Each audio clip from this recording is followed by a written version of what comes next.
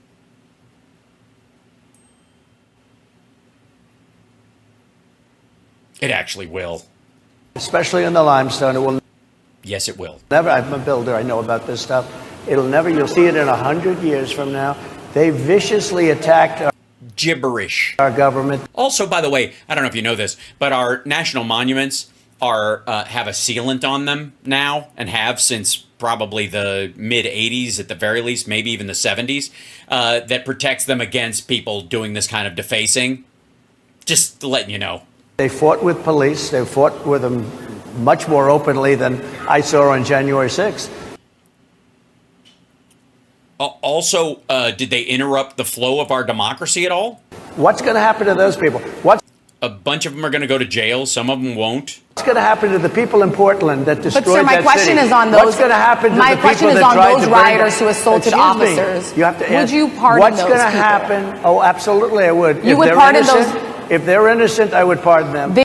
They're not innocent. They've been convicted. And by the way, Yeah, thank you, Rachel Scott. Oh my God. They've been convicted. They're not innocent. the Supreme Court just well, they were convicted by a very tough system. They were convicted by a very tough system. How come the people that tried to burn down Minneapolis, how come the people that took over The purple? a large percentage Well, Minneapolis is purple. I will say that. That's a common mistake. Purple Rain. Prince, we miss you. of Seattle, how come nothing happened to them? It did. A bunch of them went to jail. How come the But people sir, we're that, talking about how people come that the were people- seen no, beating no. officers We're talking with about federal flagpoles, buildings. dragging them down the stairs. They're on They video. try- Have you seen that Really? video, Oh, sir? really? Well, they you would shot- pardon those. You would pardon those rioters? They shot a young lady in the face. Whoa! The police officers at the Capitol, they shot a young lady in the face. He means Ashley Babbitt, by the way, who was already in the building and who punched another dude so she could go through a window that they had just smashed, and she had a knife in her bag so she could stab Nancy Pelosi to death. And she would have gleefully applauded and helped, I guess, drag people out to be hung. Sure. Who was protesting. Was she? She was protesting? Hey, motherfucker, you know what I can do? I can protest outdoors. Protesting involves signs and speech. It does not involve attacking or trespassing. They shot her in the face. You know, nobody died. They did not shoot her in the face. That day, you do know that. But people died in Seattle. No. First of all, he's like, did you hear that real quick? Just listen to this real quick. Just beyond the fact that he's a fucking scumbag. Listen to this. Shot her in the face. You know, face, who was protesting. They shot her in the face. You know, nobody died that day. You do. They shot her in the face. You know, nobody died that day. 2 people died that day, for the record. Just letting you know. Both of them were maggots. Ashley Babbitt and Roseanne Boylan. Rosalind Boylan, whatever her name is. She had a speed-induced heart attack. And the maggots passed her over to the very cops they were trying to beat to try and get them to resuscitate her after they had trampled her. Know that, but people died in Seattle. Nobody died, but people died in Minneapolis. You know, people died in Minneapolis, and nothing happens, and nobody ever talks, and nothing happens to those people. Yeah, they do. Also, this asshole acts like he wasn't president of the United States when a lot of that shit was happening. But you went after the J6 people with a vengeance. You did? She's a reporter from ABC. And I'll tell you what about the cops that were, and I'm all for the police, as you know, but what about the police that are ushering everybody into the Capitol? Oh, my God. Okay. This asshole, again, like, you cannot be president of the United States and rely on, like, everything that you know about something is based on shit you've seen on Tucker, for God's sake. The police were overwhelmed. They were outmanned. They were outnumbered by a massive amount. So they locked a bunch of doors and created diversion tunnels and said, yeah, come on in. It's okay. You guys can go this way. Go through this way. Right through there. Yeah, out that. Yeah. Knowing full well that where they were sending them, they could not go anywhere else. And those people found themselves back outside on the other side of the building. Go in. Because it was brilliant, by the way. That was very smart. What about that? Look. Again, why will I never get a chance? Why will I never get a chance to interview this dumbass until he's a fading memory? Because I probably will. It's like, what do you think? 3-4 years from now? Maybe 5? Maybe 6 when nobody gives a shit anymore? And I'm a big social media big shot. And I still got my show and it's just rocking. And we've got 108,000 subscribers. And I go to what's the burned out carcass of Mar-a-Lago, where he has chained himself to the toilet plumbing in the downstairs bathroom. And I do an interview with him. Yeah. Nothing is perfect in life. Nothing is perfect.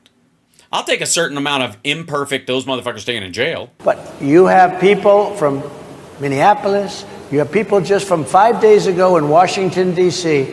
They were having fistfights and fighting with the police. They were spraying and destroying, they were desecrating our monuments in Washington, D.C. 5 days ago, and nothing happened to them. And you can't have 2 systems of justice. That's why they went after me as a political opponent, because they felt they couldn't win without doing that. And we're going to win our cases and we're going to be vindicated. No. But I have to spend a lot of time on that and money. That's what they want. After the election, they won't care. Although in my case, I think they probably will, because the hatred is pretty deep. But I'll tell you, they went after me as a political opponent. That's never happened in our country before, and it sets a terrible, terrible precedent. Also, what the fuck does that have to do with the people who attacked the Capitol on January 6th? I'm dead serious.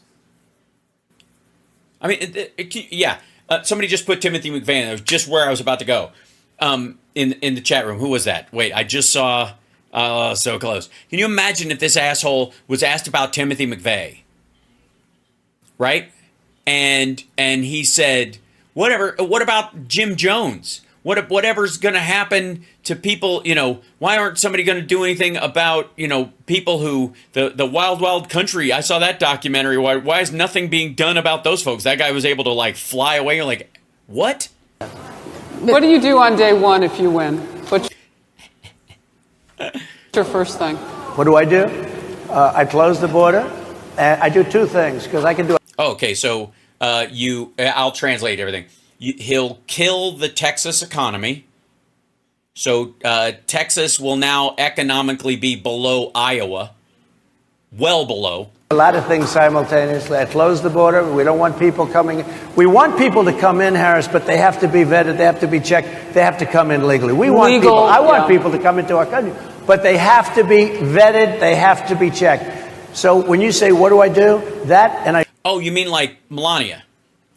They have to have like a Jesus visa. Listen to me. A genius visa. A Jesus visa would work. They'll probably just call it that. Drill, baby, drill. I bring energy way down. How? What do you mean you drill, baby, drill? How do you do that? You mean subsidies for oil companies to basically do drilling and exploration for free so that you will, force them to lower the value of the product they sell below market level? I bring interest rates down. I bring inflation way down. All right. If you bring interest rates way down, you crash the economy.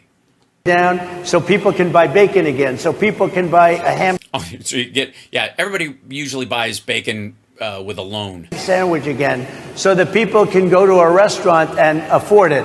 Because right now people can't buy food. Sorry, real quick. Yeah, real quick. Let's see.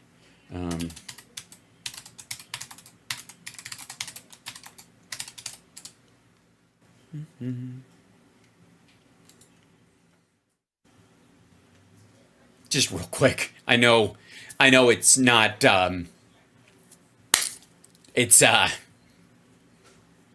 it would, here's the thing. If it was on the margins,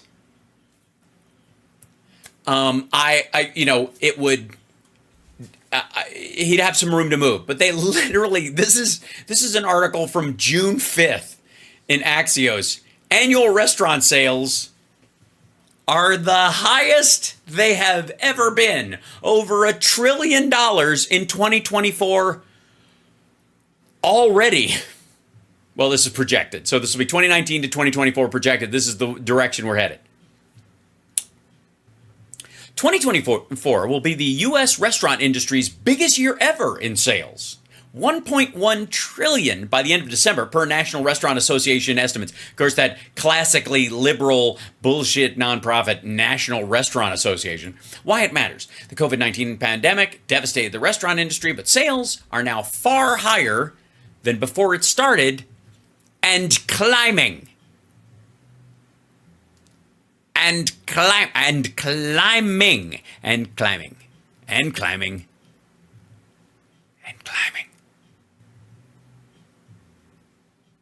And climbing.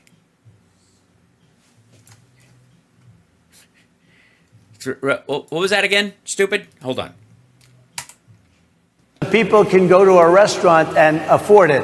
Because right now people can't buy food. Your grocery bills are up 40, 50, 60%. Right? She's agreeing to me. Oh, she's agreeing. Thank you. I like you very much. Mr. President, I think we are. But it's true. Also, by the way, they got a signal. He was supposed to do an hour. An hour. Your grocery bills are up. And then they're mandating that you buy an all-electric car. These people are like, give him the hook. Elon Musk endorsed me, and he's a friend of mine. He's a good guy. He's a smart guy. He's an asshole, and no, he's not. But I'm against everybody having an electric car. You mean, what you mean, I think, you mean to say is that being forced to have an electric car, not everybody having one because they're, available and safe and etc. Okay, I'm very much against that. Or maybe he's not. Maybe he's saying exactly what he means. You have to be able to, if you want a hybrid or if you want a gasoline-propelled car. A gasoline-propelled car? You mean like the car in the Batman, which I kind of want.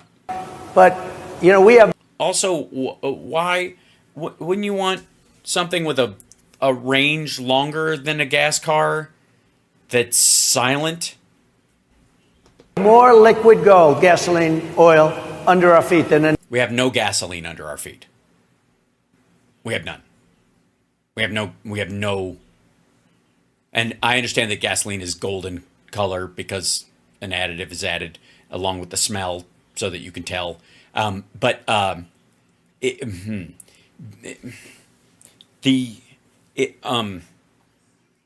Oil is in the... You make... Yes, gasoline is a product of oil. Any other country, more than Saudi Arabia, more than Russia, more than any other country. I want to use it. I want to use what we have. We have ingenuity. We have many different forms of electricity that we don't need to run out of. Renewable ones, I think they're called. I want to bring down prices, bring down costs, and I also have to stop the invasion. And remember, they're taking your jobs. These people... My people are saying, get the hell out of there. They're taking your jobs, and I'm pointing at black people.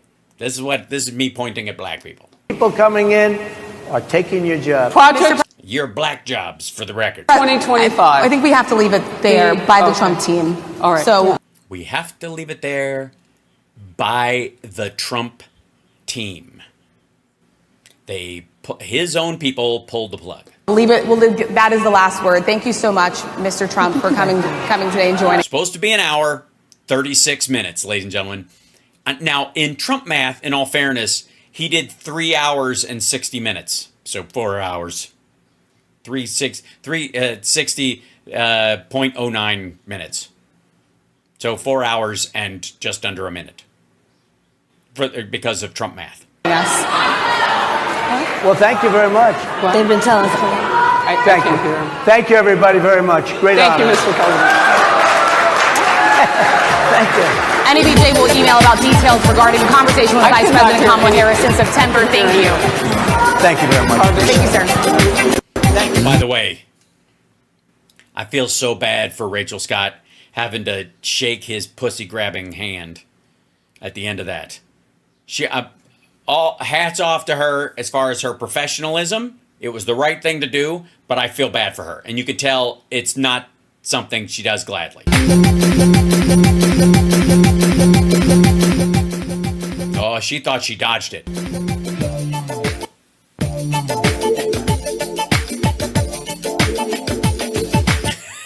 Look, by the way, you guys want to talk afterwards? Like, watch Harris. Like, hey, you want to have a drink with us and we can talk afterwards? Watch.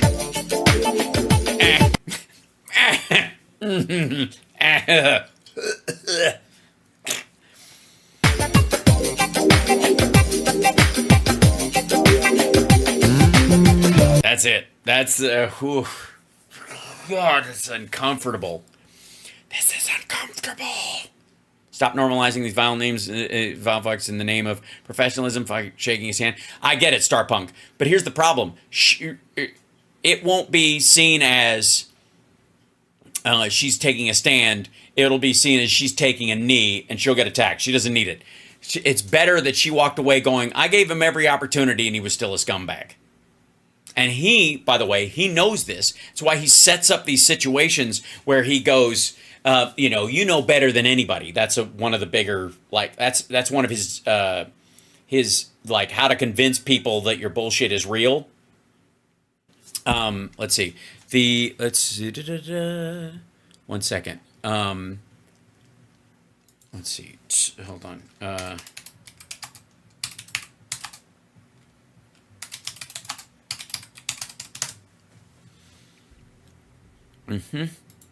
Yeah, so, let's see if this was, Kaida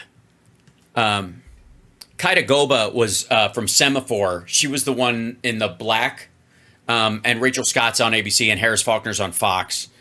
They were supposed to, again, do an hour. He did a little under 35 minutes, and then his people pulled the plug on it.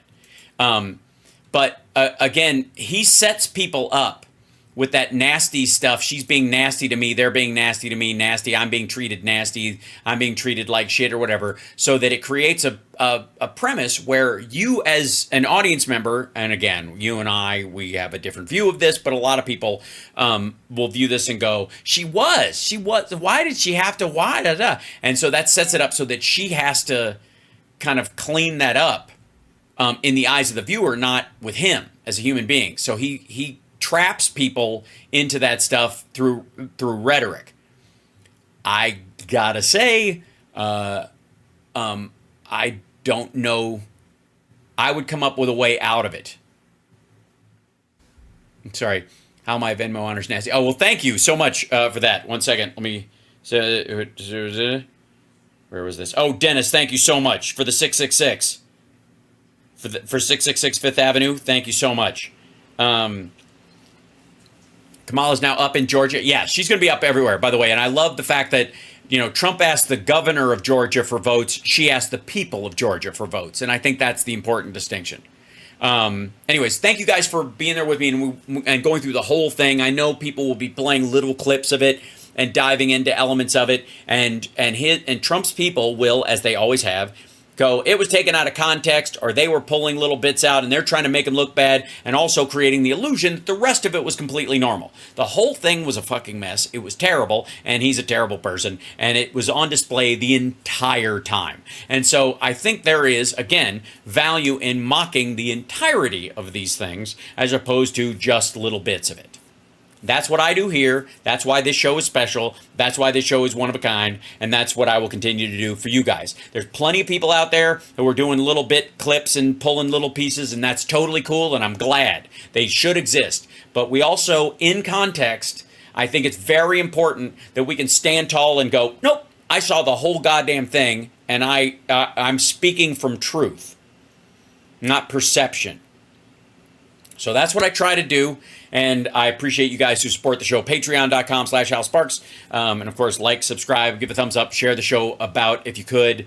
And yeah. And then, Jamie, put up that thing where if you get 100,000 subscribers, you get that little thing, and then you get a key that puts you in somewhere inside the... I think we'd have to ask Jesse Ventura. Put up that thing where Jesse Ventura is talking about having a trip to the Denver airport. I don't know if he's even available. He's not actually. Hold on 1 second.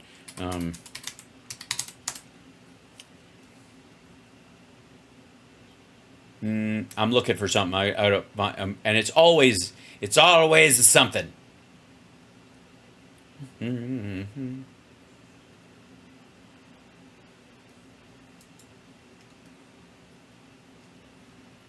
I don't even have the full. I need a much maybe the word is big. Maybe that's what I'm missing in this thing. Hold on. Like, subscribe, hit that like while you're there, everybody, if you could. Okay, let's. That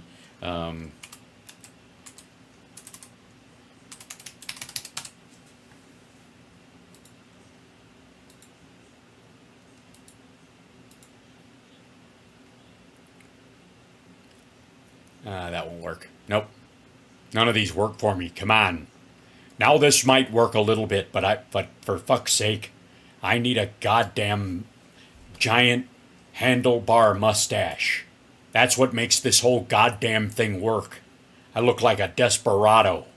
Not right. Hold on one second. I'll find one. Don't worry. Let's see.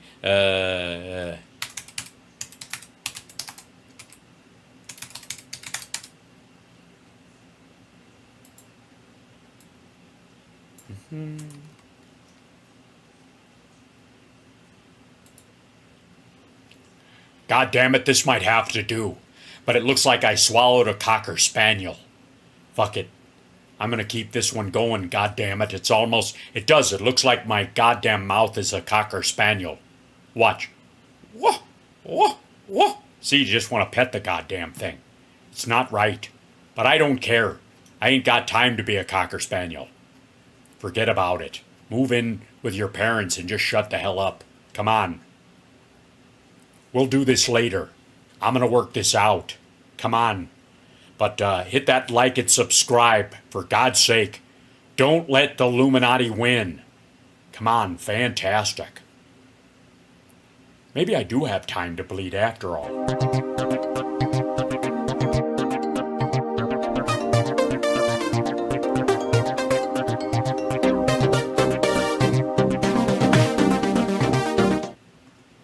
All right, by the way, if I do say so myself, somebody made me come back on here and tell you today's show was brought to you by the kidney.